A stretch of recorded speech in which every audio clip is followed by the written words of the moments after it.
Таджикский дзюдоист и двукратный чемпион Азии Камрон Шустаперион получил путевку на Олимпийские игры в Токио 2020. Об этом свидетельствует рейтинг, опубликованный на сайте Международной федерации борьбы.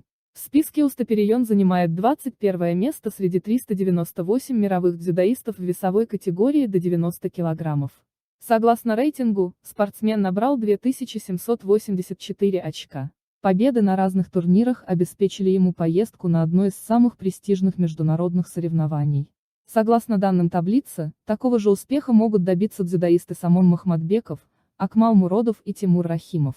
Устаперион стал четвертным таджикским спортсменом, который прошел квалификацию на предстоящие Олимпийские игры. Ранее право на участие в соревнованиях получили боксеры Бахадур Усмонов и Шабос Немутулаов, а также легкоатлетка Гульсум Бешарипова. Напомним, Олимпийские игры в Токио планируют провести с 23 июля по 8 августа. Из-за пандемии коронавируса соревнования пришлось перенести с 2020 на 2021. В конце марта стало известно, что в целях безопасности организаторы мероприятия решили ограничить доступ в страну для иностранных зрителей. Принять участие в играх планируют более 200 национальных олимпийских комитетов.